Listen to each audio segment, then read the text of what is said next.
temos esse loop. Primeiro de tudo, temos que identificar a quantidade de bits por tempo de compasso.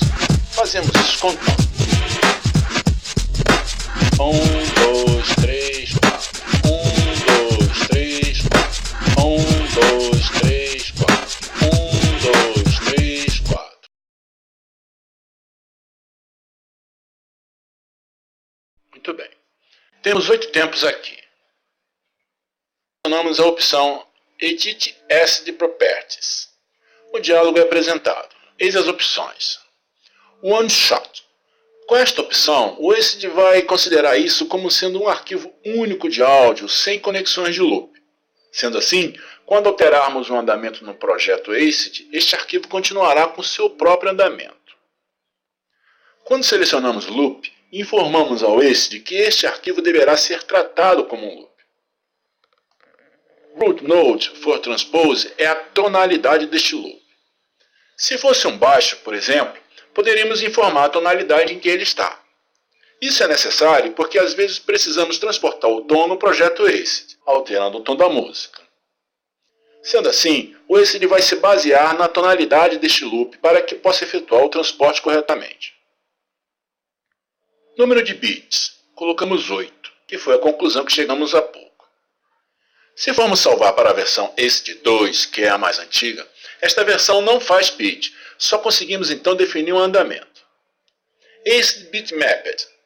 Além das opções de transporte e andamento, teremos que determinar o tempo 1, ou seja, o tempo forte do compasso, o primeiro tempo do primeiro compasso. Às vezes, esse tempo forte não está no início do arquivo. Isso porque existe a figura de anacruse. Por exemplo, uma puxada de baixo, assim, ó, tum, tum, tum, tum, tum, tum. Então temos que determinar pela quantidade de samples o primeiro tempo do primeiro compasso. Para determinar o tempo, fazemos Menu Special, opção Edit Tempo. O SoundForge conseguiu identificar automaticamente o primeiro tempo. Como fazemos isso? O número de tempos é 8. Seleção da duração em bits, 8. Com estas duas informações, o SoundForge conseguiu determinar que o BPM é 94473. No menu Special, opção Edit ACID Properties, se marcarmos a opção ACID 2, podemos então colocar o tempo aqui. Vamos dar um play. Certo. Estando isso pronto, podemos salvar. Com o comando Save As e salvar para o ACID. Mas não ficamos por aqui não.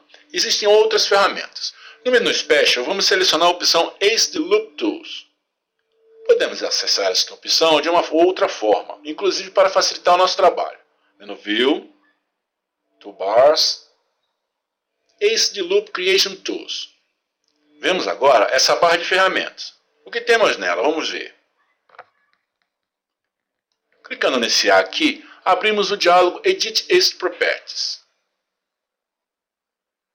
Vamos clicar nesse 4x4. É o diálogo Edit Temp. Esses dois diálogos nós já vimos. Vamos selecionar um trechinho aqui. Nesta parte da barra de ferramentas, temos as ferramentas de seleção.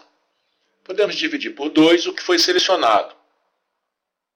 E imediatamente para a seleção que começa no final, a seleção posterior, a seleção anterior. Ainda podemos, dentro de todo o trecho selecionado, colocar uma grade. Etiquetar se for necessário para alguma identificação como referência. E aqui está a ferramenta que eu considero como sendo a mais interessante, Rotate Audio. Bem, o loop está perfeito, tudo certo, mas eu não quero que ele comece onde ele está começando. Quero que comece aqui, no início do loop. Ao invés de ter que colar ou copiar aqui para o começo, vou usar a ferramenta Rotate Audio. Com essa ferramenta, toda a seleção será colocada no começo. Veja. Então, recapitulando. Se já tivermos um loop pronto, mas desejarmos que ele comece em um outro ponto, é só usar a ferramenta Rotate Audio, selecionando o trecho que desejamos iniciar o loop e clicamos em Rotate Audio. Estando tudo pronto, podemos salvar o loop da maneira que quisermos, aonde quisermos, e o ACID irá compreender quantos bits por minuto tem esse loop, gerenciando assim de uma melhor forma. Se não tomarmos estas providências, o ACID irá metalizar o áudio, causando um efeito estranho, e teremos que efetuar todo este processo no ACID de qualquer forma. Toda vez que abrirmos este loop dentro do ACID, o ACID saberá como trabalhar com ele.